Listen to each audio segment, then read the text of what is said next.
participantes por estar aquí, por estar de manera puntual, por el interés que han mostrado en esta capacitación del día de hoy sobre precios de transferencia. Mi nombre es Irminés Rodríguez, como ya le había comentado la licenciada María. Pertenezco al Departamento de Educación Tributaria, que es el departamento que se encarga prácticamente de realizar este tipo de actividades para todos ustedes, para que puedan tener una educación tributaria. En el día de hoy, la facilitadora que va a estar a cargo de esta capacitación, permítame compartir un poquito para que conozcan un poquito de ella. Elizabeth Acosta posee una licenciatura en Contaduría Pública de la Universidad Autónoma de Santo Domingo, la UAS, también una maestría en Finanzas Corporativas del Instituto Tecnológico de Santo Domingo, INTEC, especialidad en precios de transferencia y tributación avanzada del Centro Interamericano de Administraciones Tributarias, el CIA. También es consultora tributaria certificada de la Asociación Tributaria de la República Dominicana, APTEC.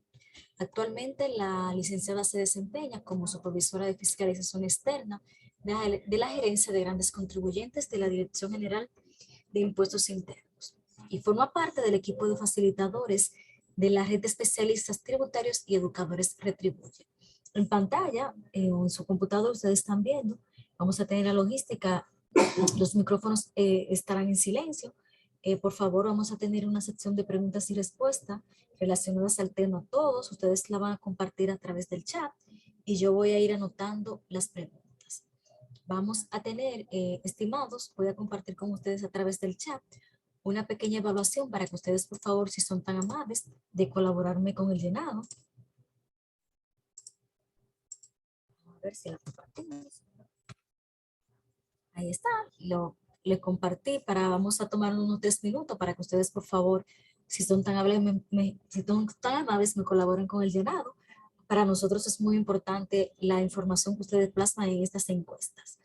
Asimismo, vamos a tener una casi al final para que ustedes con la misma logística me colaboren con el llenado. Voy a estar compartiendo enlaces relacionados al tema del día de hoy a través del chat para que ustedes puedan copiarlo y pegarlo ya sea en Word, donde ustedes decidan, para que así puedan estudiar. Si en algún momento deciden, pues este tema tan importante como es precio de transferencia. Herencia de grandes contribuyentes.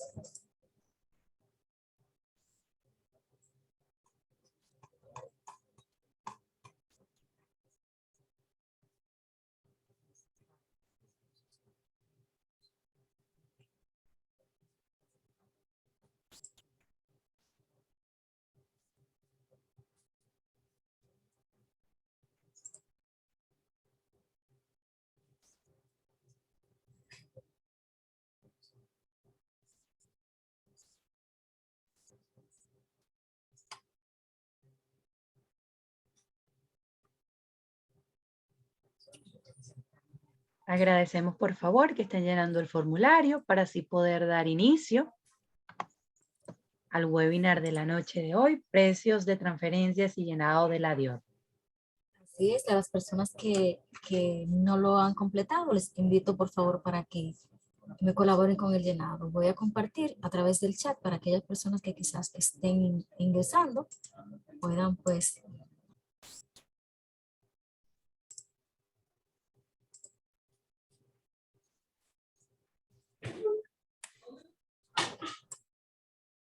Buenas tardes. Bienvenidos todos a esta charla de precios de transferencias que vamos a estar teniendo durante la tarde-noche de hoy. Todas las preguntas, como bien comentaba Irminelli, la pueden ir haciendo a través del chat y a medida que vayamos avanzando, si necesitan que vaya un poquito más despacio o que vuelva a repetir una parte, pues me lo dejan saber también por el chat y así lo tengo pendiente para poder asistirles. Mi nombre es Elizabeth Acosta y voy a estar participando en esta tarde de hoy hablando sobre el tema de precios de transferencia. Voy a apagar mi cámara para fines de mejorar la conexión y ya luego más tarde vuelvo y le enciendo en el momento de las preguntas.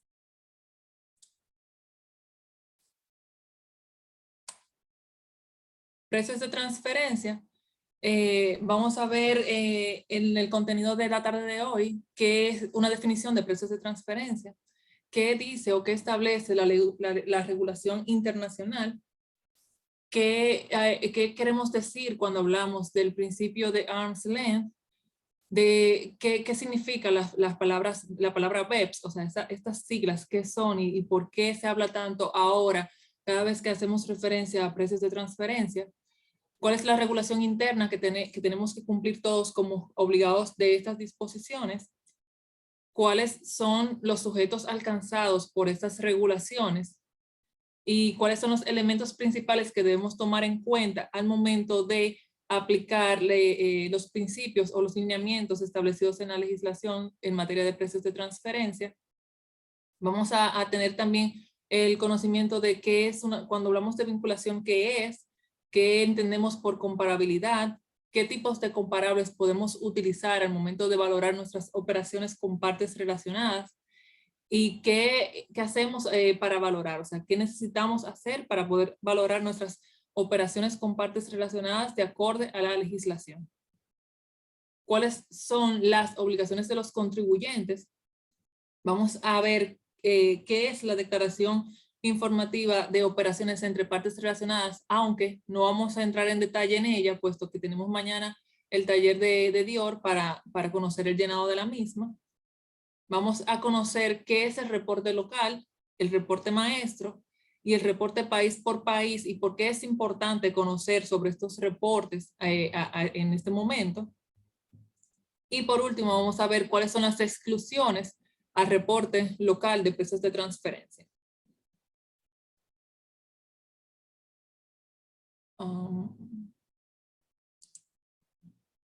Primero que nada, precios de transferencia, vamos a tener una definición teórica que es el valor asignado a las transacciones realizadas entre empresas relacionadas. Es decir, son los precios a los cuales una empresa transfiere bienes físicos, propiedad intangible y o provee servicios a sus partes relacionadas. Es decir, todas aquellas operaciones que existen entre empresas vinculadas o relacionadas y que en estas se pacten un precio, pues estos se conocerán como precios de transferencia. Estos se originan una vez pactados los precios en el intercambio de productos y o servicios entre empresas que tienen algún tipo de relación o vinculación. Más adelante vamos a estar compartiéndoles cuáles son estos supuestos de vinculación que debemos tomar en consideración al momento de establecer la obligación de este artículo. La base legal es el artículo 281 del Código Tributario y complementado con el reglamento 78-14 sobre precios de transferencia.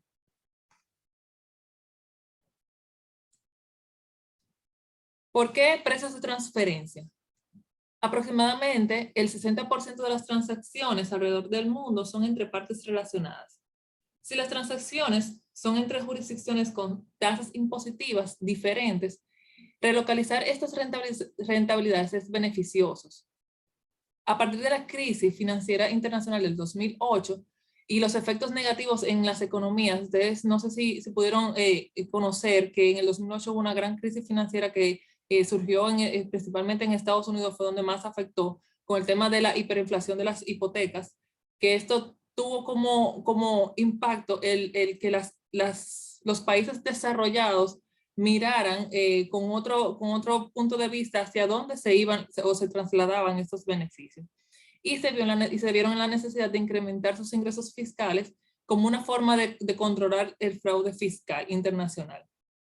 ¿Qué pasa? Que esto fue de parte de los países desarrollados, de parte de las multinacionales, pues entonces entendieron que precios de transferencia significaba un punto de alto impacto en sus planificaciones fiscales. Por ende, el afinar este tipo de planificaciones y de controlar este tipo de precios entre partes relacionadas se convirtió en lo que es una tarea vital para una planificación fiscal efectiva entre las multinacionales que les permita a ellos como multinacional poder salvaguardar los beneficios en colectivo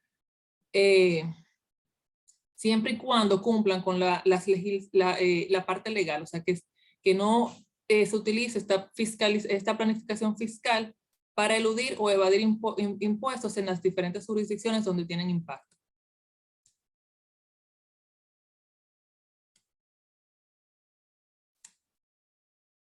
¿En qué se basa la legislación local? La legislación local, es decir, el artículo 281 del Código Tributario, se basa en el artículo 9 del modelo de convenio fiscal para evitar la doble imposición. ¿Qué dice este artículo 9? Este artículo 9 dice que cuando dos empresas estén en sus relaciones comerciales o financieras unidas por condiciones aceptadas o impuestas que difieran de las que serían acordadas por empresas independientes, los beneficios, o sea, es decir, los beneficios entre estos acuerdos que habrían sido obtenidos por una de las empresas de no existir dichas condiciones, es decir, una condición de vinculación, y que de hecho no se ha realizado a causa de las mismas, es decir, de estas mismas condiciones de vinculación, podrán incluirse en los beneficios de dicha empresa y someterse a imposición en consecuencia. Es decir, que por ser partes relacionadas no se realizaron o no existieron condiciones que hubieran sido acordadas o normalmente entre operaciones entre empresas independientes. Cuando no existen estas condiciones similares a las de un independiente y estas en consecuencia pues perjudican o erosionan la base de una de estas partes, pues se puede someter a imposición, o sea, se puede ajustar y las administraciones tributarias pueden hacer ajustes para adecuar estas rentabilidades a los que un tercero independiente hubiera hecho. Las directrices que aplican en materia de precios de transferencia a empresas multinacionales y administraciones tributarias que emite la OCDE es la guía principal para cada una de las administraciones y para cada una de las empresas multinacionales al momento de establecer sus precios de transferencia.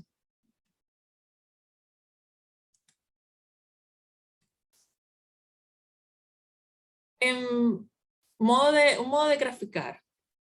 El principio de arm's length, que era el que estaba comentando hace unos minutos, te dice, si yo soy la compañía A y tengo un proveedor que dígase la compañía B, y yo estoy en el país Z y mi proveedor está en el país X, las operaciones que yo tengo con este proveedor, en teoría, están acorde al mercado. ¿Por qué? Porque ese tercero es totalmente independiente de las operaciones que yo tengo y por ende yo como compañía voy a intentar obtener el mejor beneficio de mi operación.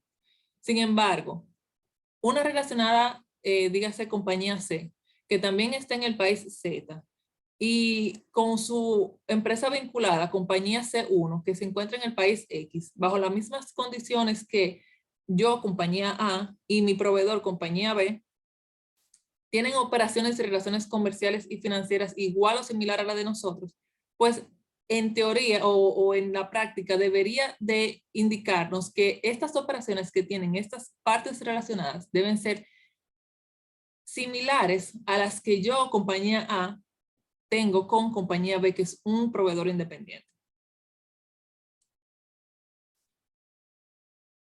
¿Por qué actualmente hablamos de BEPS?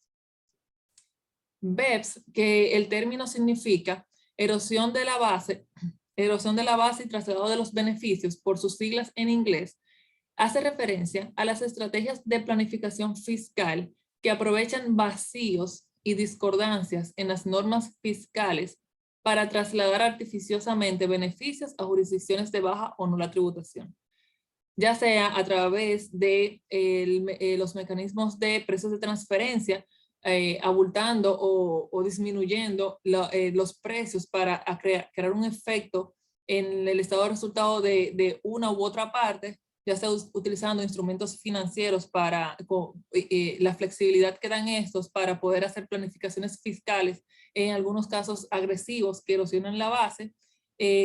También estas acciones nos indican o nos ponen una guía para poder abordar el tema de la evasión fiscal mejorar la coherencia de la normativa fiscal internacional y garantizar una fiscalidad más transparente.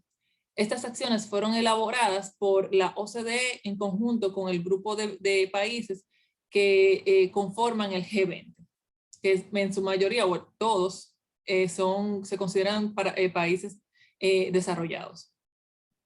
Estas 15 acciones se organizan en torno a 3 pilares principales. El primer pilar, que es el pilar de la coherencia, donde se va a regular o se va a guiar en base a mecanismos híbridos, reglas de intercambio de información financiera, deducciones de intereses y prácticas tributarias nocivas. El pilar de sustancia, que en este abordan lo que es impedir el abuso del tratado fiscal, la evasión del estatus del establecimiento permanente y las acciones 8, 9 y 10 que corresponden a precios de transferencia en el aspecto de intangibles, en la valoración de riesgos y capital y en las operaciones de altos riesgos. El pilar de transparencia y certeza, aquí las acciones tratan de abordar las metodologías y análisis de datos, las reglas de divulgación, es decir, de divulgación de planificaciones fiscales, los documentos de precios de transferencia que aborden la acción 13, que vamos a hablar un poquito más adelante porque ya en nuestro país empezamos a implementar esta acción, las resoluciones de disputas con la acción 14, y tenemos 2 acciones que no se encuentran en ninguno de los 3 pilares, pero sin embargo son los que más efecto o impacto pudieran estar representando internacionalmente, que es economía digital y el instrumento multilateral, que es un instrumento para modificar los convenios fiscales.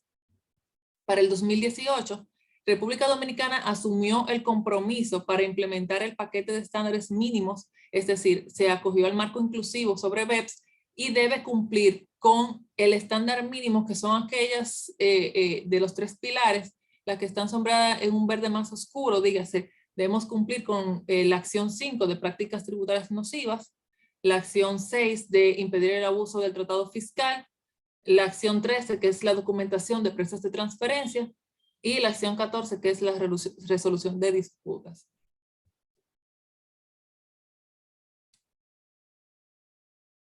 Entonces, después que tenemos un panorama ya internacional un poco cubierto, en caso de que tengan alguna pregunta, la pueden ir haciendo en el chat. El artículo, vamos a ver una breve historia de cómo fue evolucionando precios de transferencia a nivel local.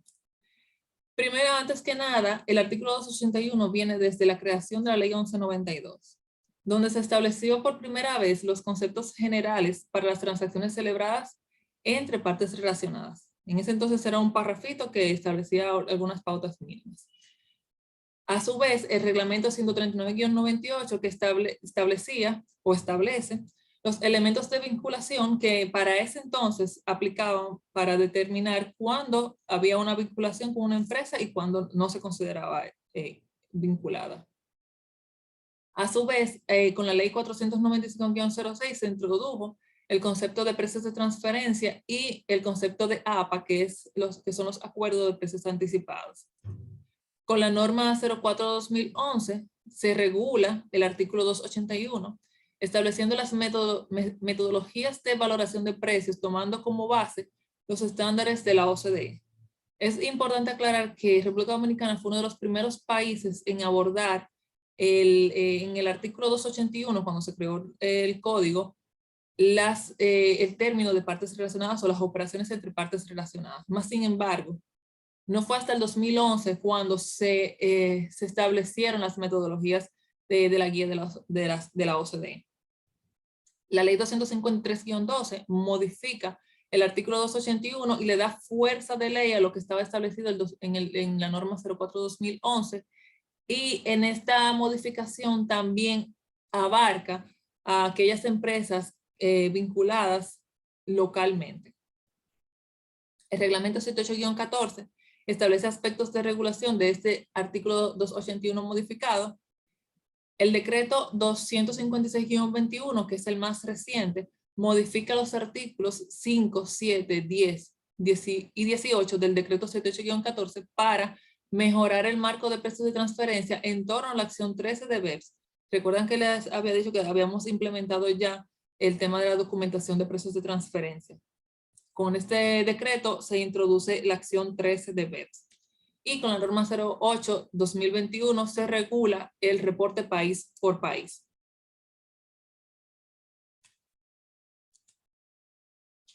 ¿Quiénes son los sujetos alcanzados por estas regulaciones?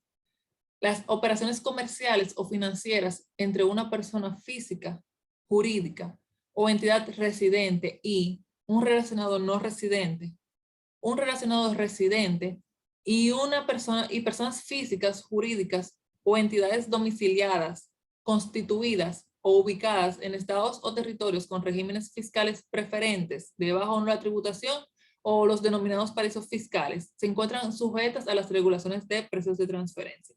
¿Qué quiere decir? Que estos deben valorar sus operaciones de acuerdo a los precios o montos que habrían sido acordados entre partes independientes, haciendo cumplimiento del principio de arm's length que habíamos visto en slides anteriores. En operaciones comparables y bajo iguales o similares circunstancias. ¿Cuáles son los elementos principales que debemos tomar en consideración al momento de valorar nuestras operaciones de precios de transferencia? Primero, debemos de identificar la vinculación. ¿Qué supuestos de vinculación me ata a mí a cumplir con estas obligaciones? ¿Y con cuáles empresas yo tengo un supuesto de vinculación? Luego de que ya tengo detectadas mis empresas que debo de valorar a valor de mercado, pues entonces tengo que buscar empresas o operaciones que sean similares a las que yo pacto con estas empresas que considero vinculadas. Y luego que entonces ya tengo una comparación, pues entonces voy a valorar a valor de mercado utilizando las metodologías establecidas en el artículo 81, que son guías de la OCDE. En un principio, se consideraba que existía una relación entre empresas cuando una de ellas participaba directa o indirectamente en la dirección, el control o el capital de la otra. Sin embargo, con la aprobación de la ley 253/12, este concepto se amplió. Ya no es solamente una participación a nivel accionario. Tampoco es solamente una participación a nivel accionario de un accionista del extranjero. Ahora, la ley 253/12 agrandó estos supuestos de vinculación a 10 supuestos diferentes, que lo podemos encontrar en el artículo 281 de nuestro Código Tributario en el párrafo 4, en el que establece que tenemos supuestos de vinculación ya sea por tipo accionario, por establecimiento permanente, por franquicia o por derecho exclusivo. Tenemos participación por consanguinidad, hasta por control y decisión administrativa se establece un supuesto de vinculación. Incluso hasta por volumen de operaciones. Es por eso que siempre a los contribuyentes les indicamos que cuando tienen una operación con una empresa, vaya a cada uno de los supuestos de vinculación y valide que no aplica ninguno de esos supuestos, porque no necesariamente es un supuesto de nivel accionario. Una vez tenemos identificadas estas vinculaciones o estos supuestos de vinculación, pues pasamos a hacer la comparabilidad, que no es más que cuando dos o más operaciones son comparables, cuando no existen entre ellas diferencias económicas significativas que afecten el precio del bien, servicio o el margen de la operación, o cuando existiendo estas diferencias puedan eliminarse mediante ajustes razonables. Por ejemplo, tenemos en la imagen la manzana, las manzanas. Son dos manzanas, son dos frutas, pero una es verde, otra es roja. Posiblemente la producción de la manzana verde tenga un costo o un impacto diferente a la de la manzana roja, pero imaginemos que tienen la misma forma de producir porque es una fruta simple. Pero ¿qué pasa? La manzana roja, yo le incluyo el transporte en el precio. la manzana verde tienen que venirla a comprar a la fábrica. Ya esta condición o esta condición de comercio hace que mi precio entre ambos productos, aunque sean similares, sea diferente precio. Por ende, si yo puedo cuantificar el costo extra que me modifique el precio, es decir, este transporte, que es lo que le estoy agregando a la manzana roja, y puedo ajustarlo para poder hacer una comparación nivelada de precios, pues entonces eso entendemos que son ajustes razonables para poder llegar a una comparabilidad lo más similar posible entre productos.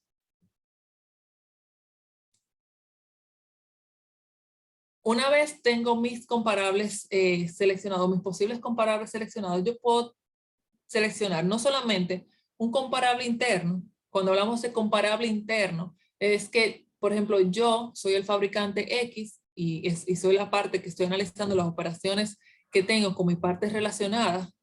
Yo estoy analizando la venta de manzana con la subsidiaria en el país Y. Pero ¿qué pasa? Yo les vendo la misma manzana a una sociedad totalmente independiente en el mismo país Y. Por ende, el precio al que yo le vendo la manzana a mi subsidiaria en el país Y debe ser similar al precio al que yo le vendo las manzanas a la sociedad independiente en país Y. Este comparable que tengo dentro de mi empresa, o sea, tengo la información a mano, se considera un comparable interno. Ahora bien, en el caso de que yo no tenga esta facilidad o esta opción de tener un comparable interno, de que yo no tenga esta información y no tenga esa doble operación, una con relacionada y otra con independiente, pues podemos hacer uso de un comparable externo. Cuando hacemos, ¿qué es un comparable externo? El comparable externo vendría siendo una transacción similar que estén haciendo entre dos partes independientes a las partes que están interviniendo en nuestro precio de transferencia. Es decir, el precio, yo soy fabricante país X, le vendo la manzana a mi subsidiaria en país Y. Pues yo voy a buscar un fabricante independiente en el país X que también venda manzana a la sociedad independiente en país Y. Y tal vez no necesariamente una manzana, porque puede ser que sea una función de distribución. Ya en este caso vamos a tener un elemento de que debemos validar la metodología que vamos a estar utilizando al momento de determinar qué comparable externo sería el ideal.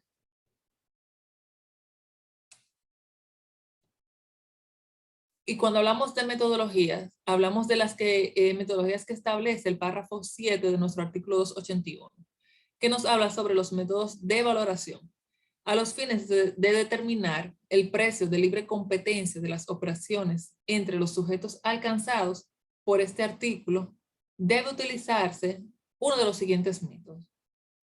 El método del precio comparable no controlado, que es el método que valora o que analiza las operaciones producto por producto, es decir, el precio de la manzana con el precio de una manzana, o ya sea comparable interno o el precio de una manzana de un comparable externo.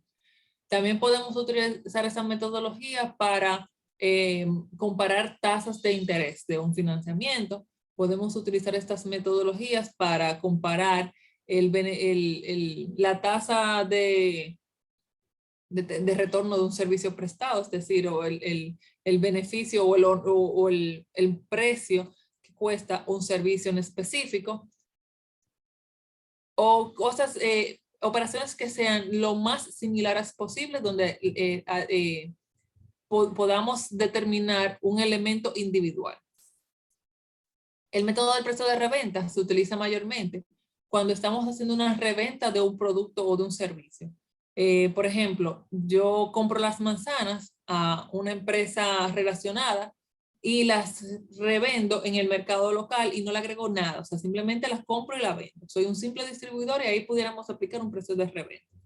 El método del costo adicionado, para poner un ejemplo simple, puede ser que yo compro las manzanas, hago un pie con estas, compro las manzanas a mi parte relacionada, hago un pie con esas manzanas y las vendo en el mercado local. Ya aquí hay un proceso, todo un proceso de transformación del producto, por ende, tengo costos que agregar a esta operación. También tengo el método de partición de utilidades, que es cuando las operaciones están tan estrechamente mezcladas que no se pueda diferenciar, establecer a simple vista qué proporción debería de llevar cada parte relacionada. Por ejemplo, los denominados joint ventures son una forma de más o menos visualizar un poco qué queremos decir con este método, en el sentido de que yo puedo tener una fábrica, más sin embargo mi empresa relacionada es la que tiene la idea y el know-how para hacer el producto. Entonces, por tanto, nos unimos, hacemos un producto y este producto genera un beneficio. Entonces, ¿qué proporción de este beneficio me corresponde a mí como parte relacionada y qué proporción le corresponde a mi otra empresa relacionada? Y por último, pero no menos importante, el método del margen neto de la transacción, que este nos ayuda a hacer una comparación a niveles de márgenes netos, es decir, por funcionalidad de la empresa. Se utiliza mayormente, o lo podemos utilizar mayormente, en empresas que dan servicios, puesto que todos los costos y gastos están acoplados para generar el mismo ingreso que es dar el servicio, y por ende puede ser una opción utilizar el método del margen neto para valorar este tipo de operaciones. Un método no descarta el otro. Siempre se debe elegir el método que mejor se adecue a la operación que estemos analizando. Por eso es bueno tener claro qué operaciones que vamos a analizar. Si hay forma de segmentar esta operación, mientras más segmentada esté, mejor podemos aplicar una metodología correcta o la metodología que corresponda, y mejor va a ser nuestra valoración de precios de transferencia.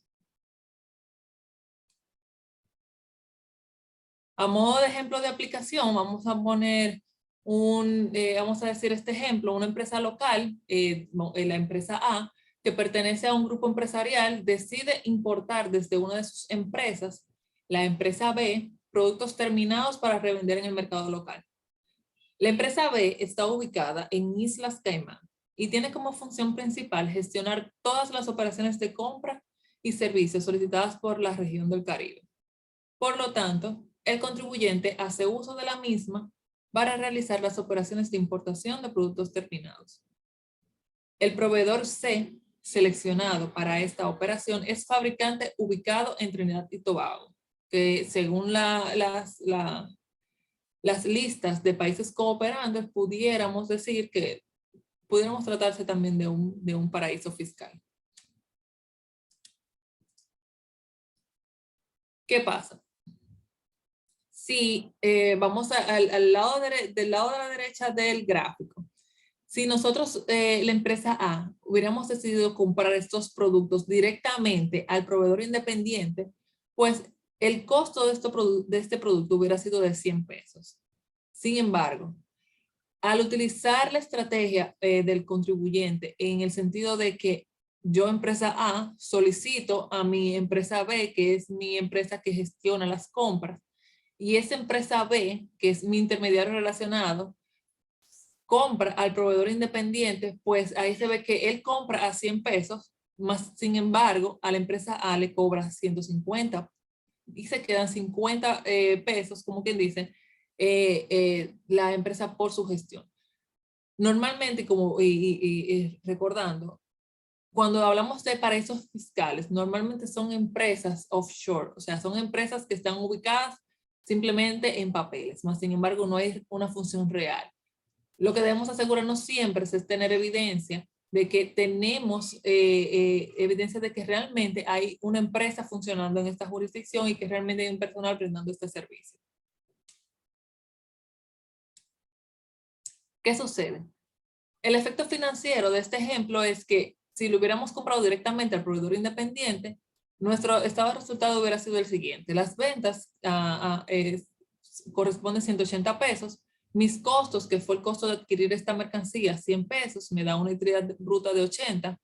Estos menos gastos operativos de X o Y razón, me da como resultado una utilidad neta de 30 pesos. Estos 30 pesos, pues entonces resulta es mi base imponible para aplicar el 27% y resulta en un pago de impuestos de 8. Sin embargo, cuando hacemos el mismo ejercicio, pero con las informaciones del el intermediario relacionado, pues nos dice que las ventas son 180, pero nuestro costo es 150, lo que nos da una utilidad bruta de 30, menos los gastos operativos que normalmente tiene la empresa, que son 50, nos da una pérdida de 20 y por ende no hay un impuesto que pagar y hay una pérdida para dicho periodo.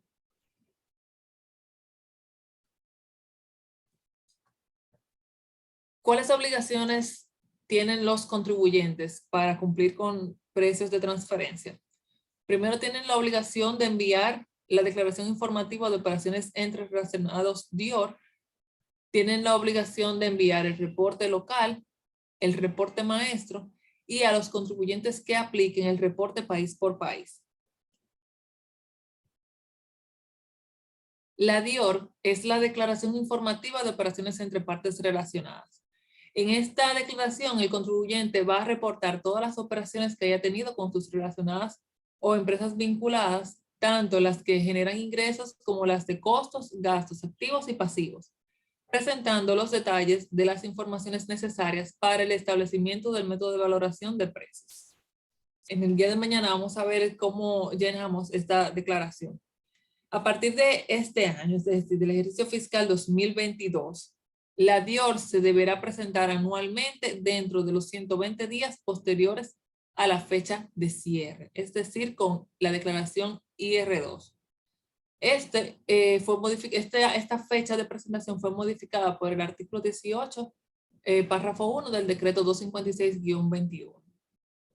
Para este año hubo una prórroga, por ende empieza a contarse a partir del ejercicio fiscal de cuando termine, a partir de la fecha de presentación.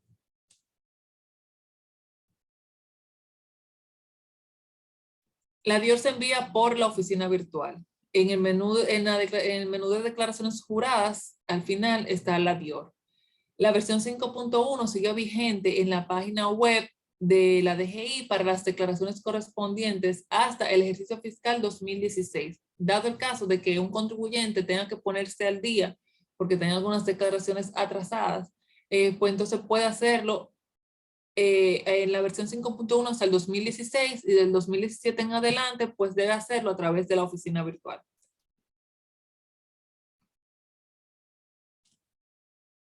¿Qué es el reporte local?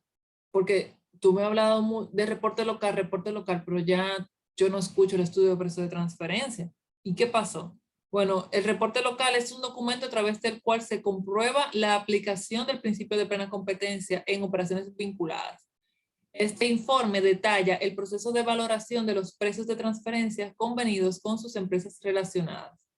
Esta debe contener las informaciones precisadas en el artículo 18, párrafo 5 del decreto 256-21 como mínimo. Entonces, si ustedes ven esa definición, ustedes dirán, pero se parece mucho al estudio de precio de transferencia porque es un informe que detalla el proceso de valoración. Pues sí, el estudio de precio de transferencia ahora ha sufrido como una pequeña segmentación y ahora debemos hacer el reporte local y también debemos hacer el reporte maestro. Perdón, disculpen.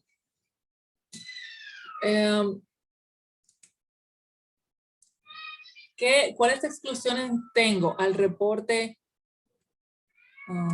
Al reporte local de precios de transferencia. El decreto 256-21 en su artículo 18, párrafo 7, establece que aquellos cuyas operaciones con partes relacionadas no superen en conjunto la suma de 13.229.945,70. Esto es ajustado por inflación para el 2022. Y que no realicen operaciones con residentes en paraísos fiscales o regímenes fiscales preferentes podrán acogerse a la exclusión de este reporte. Asimismo, los que aún realizando operaciones con partes relacionadas residentes no conlleve una compensación de pérdidas o una reducción de la base imponible a favor de otra jurisdicción o el arbitraje de tasas entre residentes. Si cumple con estas condiciones, pues también pudiera acogerse la exclusión de realizar el reporte local de precios de transferencia. ¿Y qué es el reporte maestro? El reporte maestro ofrece una visión general del negocio del grupo multinacional referente a las actividades económicas, políticas en materia de precios de transferencia y el reparto de sus beneficios y actividades económicas mundialmente. La información que ha de incluirse en el archivo maestro ofrece un esbozo, un panorama del grupo multinacional clasificado en 5 categorías. A, estructura organizativa del grupo. B, descripción del negocio o negocios. C, los intangibles que utiliza este grupo multinacional. D, las actividades financieras intragrupo. Y E, las posiciones financieras y fiscales del grupo.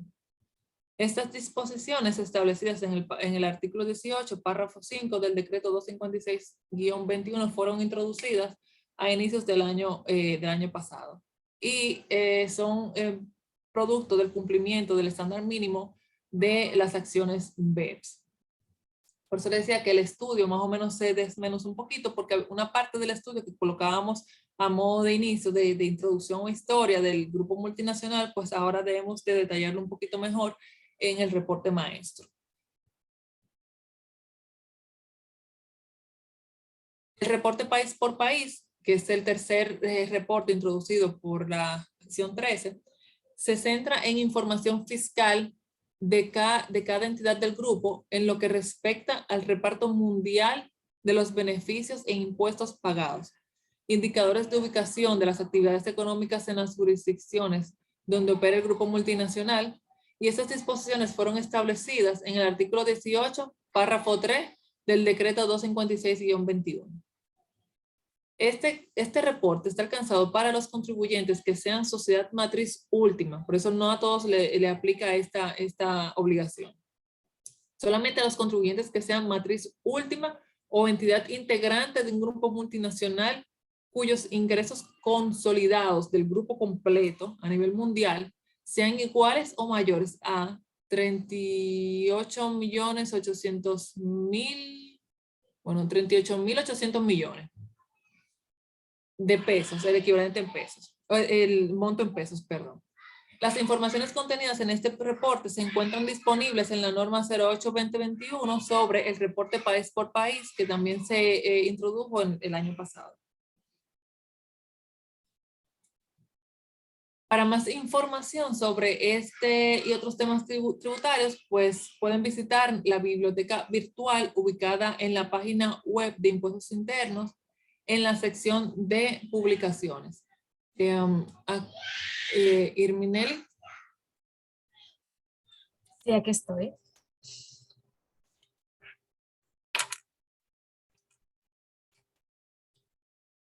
Déjame compartirles, estimados, el enlace de la biblioteca virtual para que puedan acceder a ella conmigo.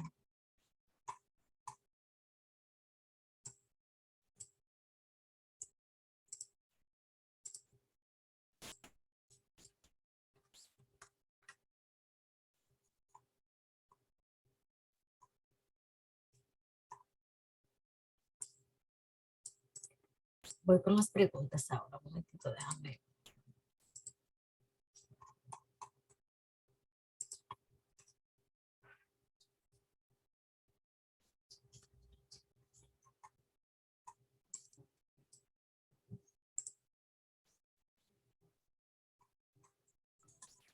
Sí, te estaba respondiendo en mute. Sí, para ti que estás en un régimen ordinario, sí se correspondería, si tienes operaciones con empresas que están ubicadas en estos regímenes especiales, es decir, las zonas francas, sí te correspondería incluirlas como partes vinculadas tuyas. Ahora bien, esta zona franca no necesariamente tiene la obligación de presentar o de presentarte a ti como parte relacionada si no es por otro supuesto de vinculación, digas accionario o por así decirlo, pero realmente no tienen la necesidad de la zona franca de estar obligadas a remitir este tipo de información. Pero sí, al contribuyente ordinario sí le corresponde. Excelente. Nos pregunta Marta, ¿es obligatorio presentar el informe de precios de transferencia conjuntamente con la DIER? No, el informe de precios, el reporte país por país, perdón, el reporte local, que es como se llama el estudio de precios de transferencia, no se entrega con la DIOR. La fecha de remisión del reporte local es 180 días luego del cierre, es decir, 70 días luego de haber presentado la DIOR. O sea, si la DIOR la presentamos con el IR2 120 días luego, entonces tenemos 60 días más para entregar el estudio de precios de transferencia. El reporte local, perdón. Señores, es una adaptación hasta para nosotros mismos, no llamarle estudio de precio de transferencia al reporte local. Ok. Nos dicen, si es una zona franca, por ejemplo, el 90% se le vende a una relacionada, ¿qué método es el que conviene? El Perdón, conveniente. el 90%, Si es una zona franca, el ajá. 90% se le vende a una, me imagino que una empresa relacionada. ¿Qué método es el conveniente? Depende de dónde está ubicada tu relacionada, porque se supone que si eres una zona franca, el régimen es para aprovechar, para incentivar las exportaciones. Por ende, si tu relacionada está en otra jurisdicción, Está pues en el extranjero, dice. en el extranjero, pues en este caso no tendría la obligación de hacer el estudio de precio de transferencia en vista de que la franca se considera un territorio extranjero y por ende se considera que no está afectando la renta local. Muy bien. Nos dice Yudelka, si se trata de un mercado regulado como los combustibles, ¿también aplica para el DIR? Sí, aunque sea un mercado regulado, depende de si eres un importador o si eres un distribuidor o si eres está el importador y el distribuidor local, el que tiene las estaciones. Por ende, depende de cuál contribuyente eres en la cadena, pues sí debe de hacer el análisis de precio de transferencia y sobre todo si esta operación es con una empresa vinculada. Porque entendemos que se rige por las publicaciones del Ministerio de Industria y Comercio, pero nosotros debemos de validar de que sea así, de que sea de esa manera. Muy bien.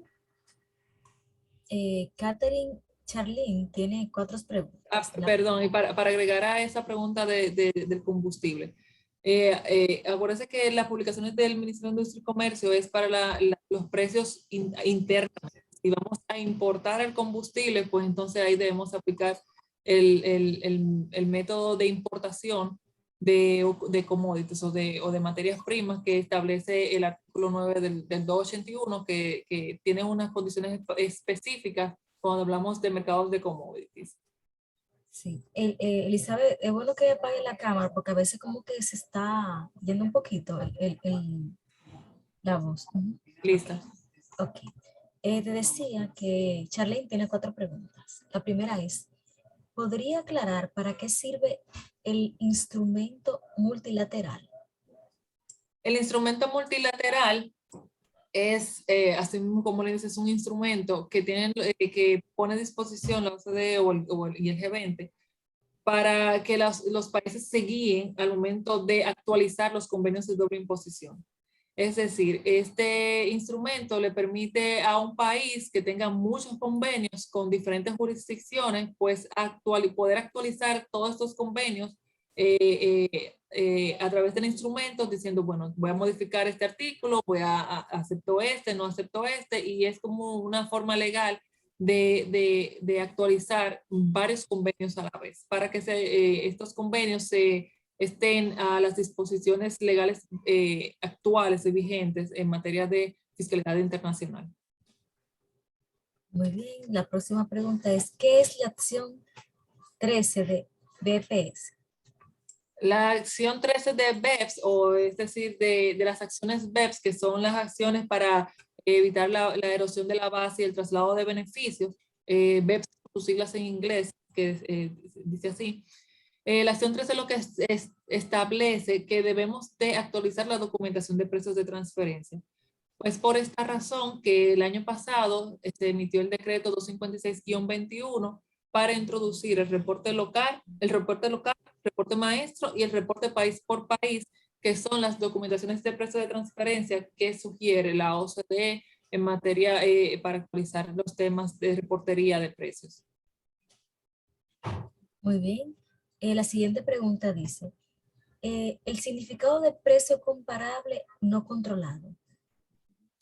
El significado de precio comparable no controlado es, es una metodología de precios de transferencia en el cual podemos valorar precios con precios, o sea, es decir, el precio pactado en una transacción en específico, podemos decir un préstamo, la tasa que pactamos en este préstamo comparada con una tasa de un financiamiento similar o una tasa por ejemplo, si es un préstamo, podemos compararlas con tasas activas.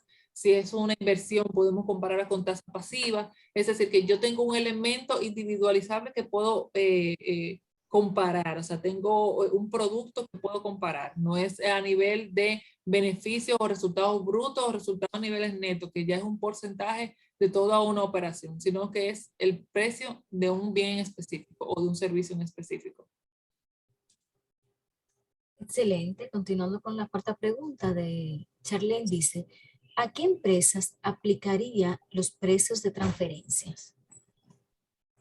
Aplica a todas las empresas que cumplan con al menos uno de los supuestos de vinculación establecidos en el artículo 281.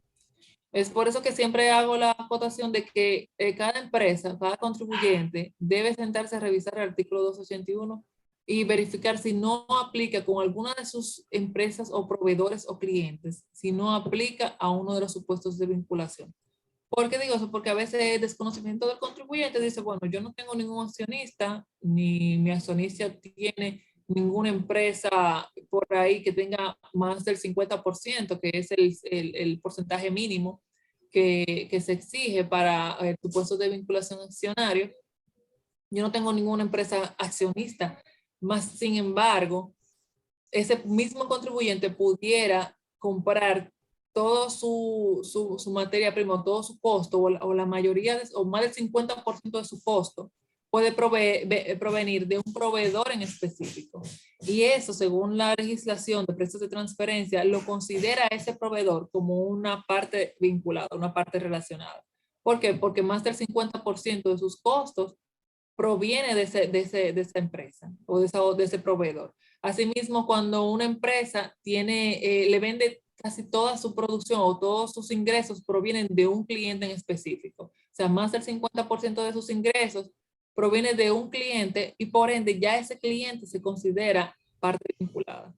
También, por ejemplo, mi accionista principal tiene una empresa y su hijo o su esposa tiene una empresa que se puede dedicar a cualquier otra actividad que no tenga que ver con la que tiene mi accionista principal. Más sin embargo, hay un supuesto que es por consanguinidad, que también lo engloba en las obligaciones de precios de transferencia. Y por eso es bueno verificar estos supuestos de vinculación para poder asegurarnos de que realmente no aplicamos a las obligaciones de precios de transferencia y evitarnos posibles sanciones por incumplimiento u omisión.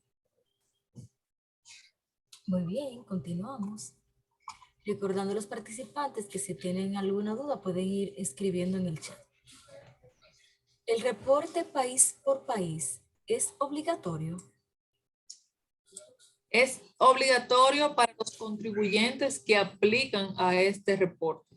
Recuerden que hay un tope que determina quién aplica y quién no, aparte de que debe ser contribuyentes donde esté ubicada la matriz última, es decir, empresas que la matriz última se encuentran ubicados acá.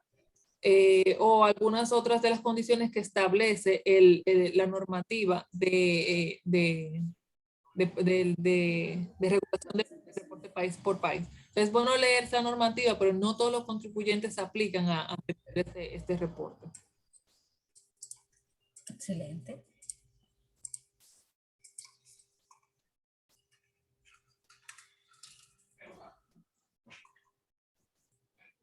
Un momentito. Nos dice Jacqueline.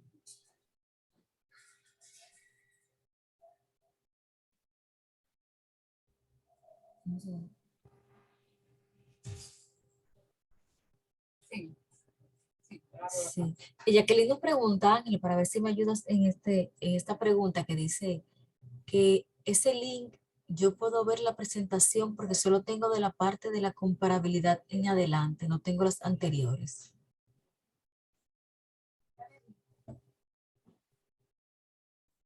Bueno, Jacqueline, por favor, para que nos aclare bien esta inquietud.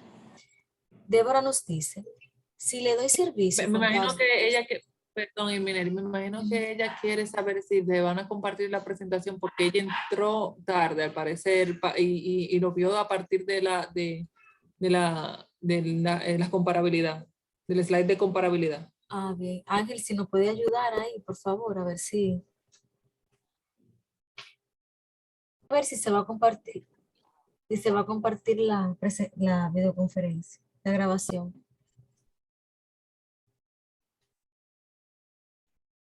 Bien, entonces nos cuenta Débora, si le doy servicio contable a una empresa residente en Panamá, ¿debo reportar el DIOR y precios de transferencia? Sí, es correcto, en el sentido de que primero debe de haber una prestación de un servicio, porque estamos dando un servicio de contabilidad a una empresa en Panamá. Segundo, Panamá, hasta donde recuerdo, Panamá no se considera un paraíso fiscal, pero hay algunas jurisdicciones dentro de Panamá que sí se consideran como tal. Por ende, Panamá es uno de estos países que se encuentran como medio gris en la lista. Y de entrada sí se debe de reportar en la DIOR y en el estudio de precio de transferencia las operaciones con Panamá. Independientemente de si es una empresa relacionada por algún supuesto de vinculación o por el simple hecho de estar ubicado en Panamá. Muy bien, gracias. Kelvin nos dice, si soy persona física registrada y le brindo el servicio a una empresa donde mi hermano es empleado, ¿me toca enviar el DIOR? No.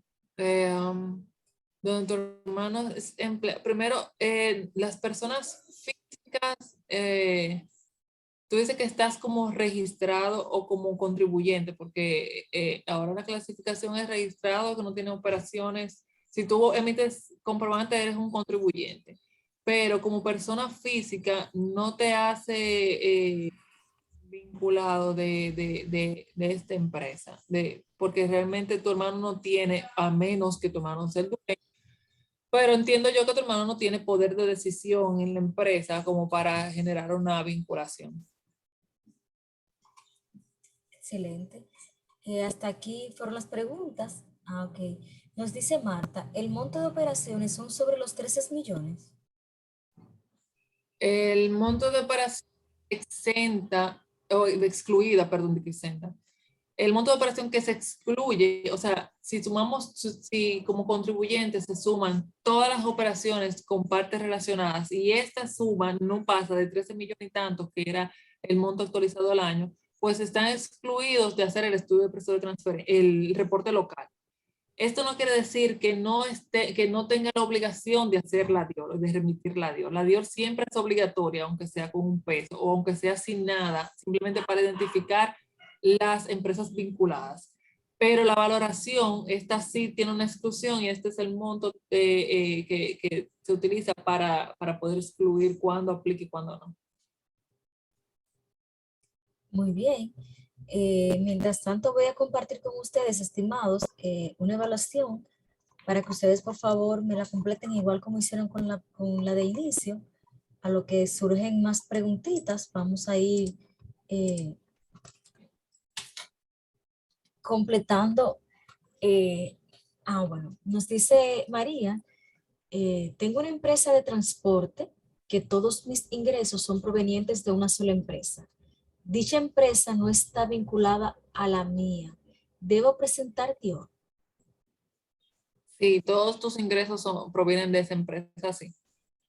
Ahí aplica el supuesto de vinculación que es es el 50% más de la producción. En este caso, del servicio que brinda. Muy bien. No, no importa, Débora, puedes llenar el formulario, no se preocupe. Voy a compartir otra vez el formulario para que me vayan completando lo que van surgiendo alguna inquietud.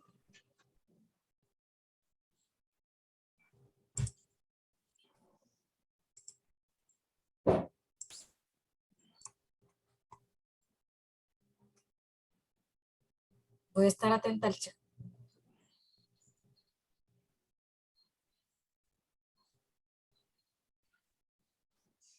Física o entidad. Cuando una persona física, jurídica o entidad, cuando posee establecimientos permanentes en el exterior, es decir, cuando una empresa local tenga un establecimiento permanente en el exterior, pues se considerará ese establecimiento permanente, las operaciones con este EP se va a considerar o partes vinculadas y por ende debe cumplir con las obligaciones de precios de transferencia.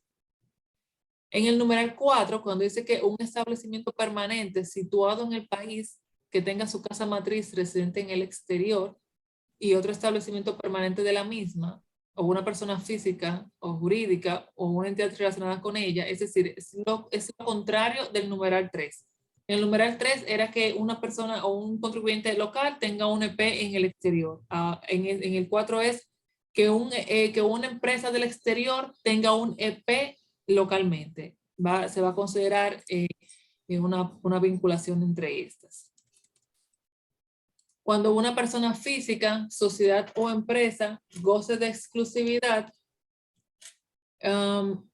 como agente distribuidor o concesionario por la compra-venta de bienes, servicios o derechos por parte de la otra, pues también se va a considerar en este sentido como parte relacionada.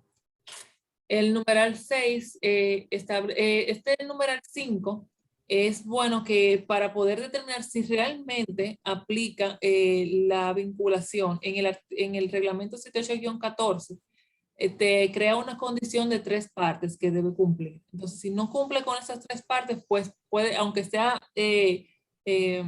goce de exclusividad como un agente o como un distribuidor, pero cumple con alguna de esas 3 opciones, pues entonces no se cae la vinculación.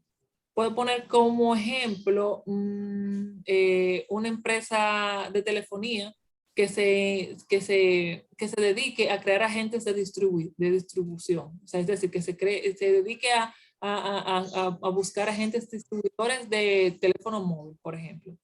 No necesariamente se crea una vinculación con cada uno de estos agentes. ¿Por qué? Porque mi negocio o mi forma de operar es crear estos agentes para poder llegar a mi producto. Por ende, ese agente no tiene participación en mi beneficio como empresa principal o como empresa generadora de teléfonos, ni tampoco es exclusivamente a esa persona, sino que hay varios agentes que son distribuidores exclusivos míos, o sea que no es el único que puede haber en el país y no necesariamente tienen que estar vinculados.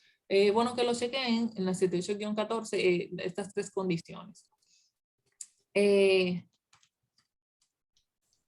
El numeral 6, que dice que una persona física, jurídica o entidad que reciba de o transfiera a otra el 50% o más de la producción, que es el caso de una de las preguntas que hicieron ahorita, en el que el cliente representaba más del 50% de sus ingresos, pues por este supuesto ya se crea la vinculación con este cliente, o en el caso de que sea el costo, pues entonces con ese proveedor. El numeral 7, que establece que cuando una persona física, jurídica o entidad que se haga cargo de las pérdidas o gastos de la otra empresa también se considera vinculada. Por ejemplo, hay empresas que asumen el gasto o de alguna compra o de algún servicio, ya sea porque la empresa de mi mano, que ahí aplicaría otro supuesto, pero ya sea porque en la estructura, están todos, imagínense que están todos en un edificio y hay una de las empresas que asume el costo de electricidad de todas. Esta empresa está asumiendo un gasto que es de otra entidad, por eso si no hay una transferencia de ese gasto, un reparto de ese costo o este gasto, pues entonces se considera que esta empresa es relacionada de ella porque ningún independiente asumiría el gasto de otra. Por ende, por el simple hecho de asumir un gasto que corresponde a otra empresa, pues entonces ahí en ese sentido se consideraría empresas vinculadas. El numeral 8, que establece que las personas jurídicas o entidades que constituyan una unidad de decisión, se presumirá que existe una unidad de decisión cuando una sociedad sea socio de otra sociedad y se encuentre con respecto a esta última en alguna de las siguientes situaciones. Ahí hace toda una enumeración de situaciones en las que pudiera aplicar, pero básicamente a modo general o superficial.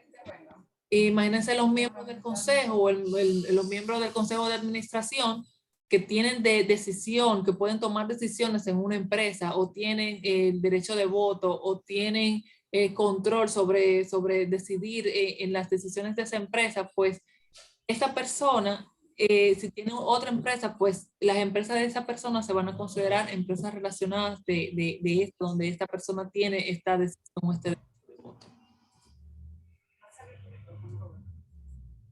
El numeral 9, que es el que nos establece que cuando en las relaciones entre partes descritas en los numerales anteriores intervenga una persona física, se entenderá que se encuentra en esa misma posición su cónyuge o parientes en línea directa, es decir, sus hijos, o colateral, sus hermanos, por consanguinidad o por afinidad hasta el segundo grado de la línea filial. Pues esto se considera, las empresas que tengan estas familiares también se van a considerar vinculadas por la consanguinidad que tienen con esta empresa. Y el numeral 10, que es cuando la participación se defina en función del capital social o del control de los derechos de voto, que serían 1 y 2, que habíamos mencionado más arriba, será necesario que en cualquiera de estos casos la participación directa o indirecta de al menos 50%. Entonces, cada vez que hablamos de la participación accionaria, hablamos de que tenga el 50% o más. Es por este numeral 10 en el que se establece el mínimo que debe de tener un accionista para considerarse un vinculado.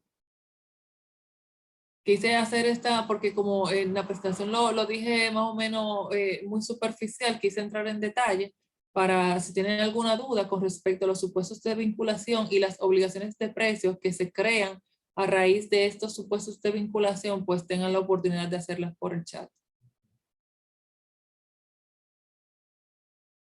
Así es, Elizabeth. Tenemos una pregunta de María que dice, ¿y las empresas que venden el almuerzo escolar, su cliente principal o único es el gobierno, también debe de reportar la DIOR?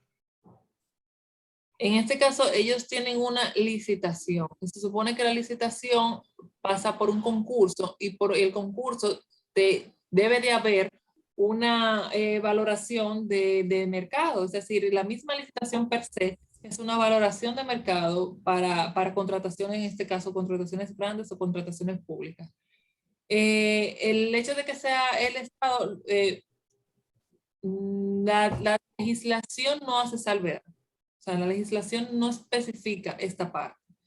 Por ende, es bueno que siempre tengan estas informaciones a mano por si se hace alguna solicitud de cómo se llegó a X o Y precio. Porque puede ser que el ingreso esté con el Estado, o sea, es decir, el ingreso sea solo con el Estado porque el Estado es el que le va a comprar toda su producción, más sin embargo, los costos para poder generar estos alimentos o todos los insumos que puedan generar estos alimentos pueden ser con una parte relacionada que te brinde estos costos. O puede ser con alguien que se considere relacionado. ¿Por qué? Porque, por ejemplo, yo le tengo que vender al Estado el desayuno escolar. Vamos a poner un ejemplo. Y que el desayuno escolar consta de leche y pan, para ponerlo muy simple. Y resulta que yo le compro todo el pan a una empresa y toda la leche a otra empresa. Pues entonces esos dos proveedores se consideran relacionados míos según las obligaciones de precio de transferencia, porque yo lo tengo exclusivo a ellos dos y ocupa el 50% de mi producción. Entonces, ya ahí hablamos de el supuesto de vinculación de 50% más. O sea, nosotros no solo debemos de verlo de cara a una sola operación, sino que debemos de ver todas las operaciones en conjunto, de si realmente debemos aplicar o aplicamos, perdón, a las obligaciones de precio de transferencia y qué metodología debemos de hacer y cuál operación es la que debemos valorar. En este caso, nosotros deberíamos valorar no tanto la venta al gobierno, la compra de la materia prima a estos proveedores que se consideran partes vinculadas. Excelente, Elizabeth. Aquí nos dice otra pregunta. ¿Las asociaciones o cooperativas tienen que enviar el DIOR? Si tienen operaciones con partes relacionadas, tienen que. Porque, vuelvo y repito, las cooperativas se supone que son una empresa de financiamiento. Mas, sin embargo, ellos pueden tener servicios externos de una empresa que sea relacionada a esa cooperativa. O sea, no te sé decir que pudiera tener una cooperativa dentro de sus libros contables que pueda ser con una empresa vinculada. Todo negocio que pueda tener una empresa, operaciones con partes vinculadas, ya sea tipo de servicio, venta de bienes, deberían revisar si realmente aplican las condiciones de precios de transferencia, porque no lo podemos ver desde un solo punto de vista, sino que tenemos que ver el panorama completo. Aplica lo mismo que con el caso anterior que explicaba de la licitación. O sea, no es solo la licitación, es todo lo que viene detrás. O sea, lo mismo con la cooperativa. Muy bien, tenemos otra pregunta que nos dice, ¿la DIOR se hace solo de manera informativa o puede arrojar algún impuesto adicional a pagar? La DIOR de por sí es una declaración informativa. No es que la DIOR te va a generar el impuesto, pero producto de un ajuste de precios de transferencia te pudiera generar un impuesto sobre la renta. ¿Por qué? Porque es un complemento del impuesto sobre la renta. Inclusive, cuando hay un ajuste de precios de transferencia, se considera un ajuste positivo en el anexo G del IR2 y ahí es que se debe de tomar en cuenta estos ajustes a los precios de transferencia entre partes relacionadas. Es decir, es informativa, pero si acaso en mi valoración de precios, bueno, yo digo que mi financiamiento, por poner ejemplo del financiamiento, que es uno de los que más se utiliza, la tasa de mi préstamo con la relacionada está en un 11%. Y el rango intercuartil del mercado, porque debemos de rango intercuartiles, cuando hablamos de precios de transferencia, el rango intercuartil del mercado, las tasas van desde un 5 a un 8% el tercer cuartil, con una mediana de un 7, para poner un ejemplo. Cuando comparamos la tasa que tengo con mi relacionada, que es de un 11, y la comparamos con la tasa que tiene el mercado, que es un 7, hay una diferencia de un 4% en la tasa. Es decir, que yo debo de ajustar mi gasto de interés a un 4% a la baja y ese ajuste se considera un ajuste positivo en impuestos sobre la renta que pudiera, depende de cuál fue el resultado de esta declaración de este contribuyente en específico, pudiera arrojar un pago del impuesto sobre la renta. Excelente, tenemos otra pregunta que dice, ¿cuál es el tope aunque le compre el 50% a otra empresa? Como el tope. Bueno, si le pueden abrir el micrófono al señor Pablo para que pueda aclarar su pregunta.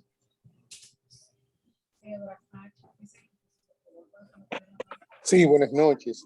La Sí. pregunta es que vi que una de las diapositivas dice que si no hay un valor hasta 13 millones y algo, aunque yo le dé una causa de preparar DIOR, pero si yo no llego a los 13 millones, no tengo por qué hacer la declaración de DIOR.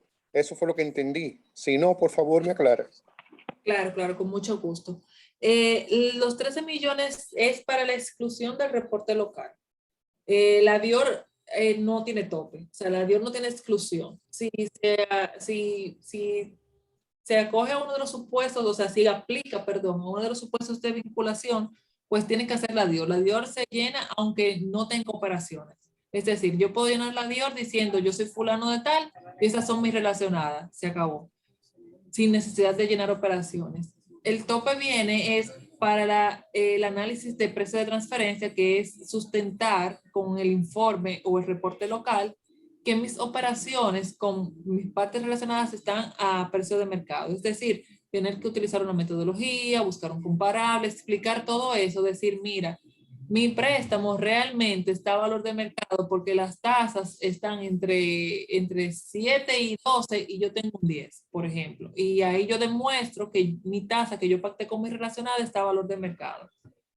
Este informe tiene un costo y lo que hace la administración es que para aquellos contribuyentes en donde el monto no esté tan elevado, entonces, es decir, por un tope de hasta 13 millones de pesos, la suma de todas las operaciones en conjunto, dígase el total de gastos con la relacionada, más el total de gastos por servicio con la relacionada, más lo que es la operación que tenga. La suma de todas estas operaciones, si pasa de 13 millones, pues le aplica, es necesario hacer el informe. Si es menos de ahí y no es con un paraíso fiscal, hace la salvedad también, y no es con un régimen especial local que dígase que se esté trasladando el dinero para una zona franca o para una empresa sin fin de lucro, o si no hay un rejuego de las tasas, pues entonces, si todo está bien y está normal y está acorde al mercado, pues no tiene que hacer estudios, eso es lo que dice la legislación, no tiene que hacer el reporte local. Pero sí la DIOR sí tiene que hacerla independientemente o no tenga operaciones. Excelente. Si no hay más preguntas. Estas exclusiones pueden verla en el artículo 18 del reglamento, si quieren ampliar y tenerlas frescas para ver si aplican o no.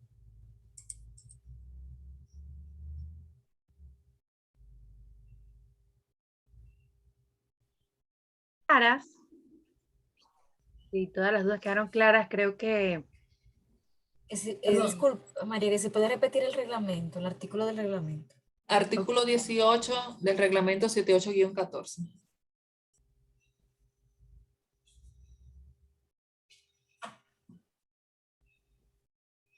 Ok, licenciada, no sé si hay algún inconveniente de que cerremos, ya dejando todas las dudas en claro.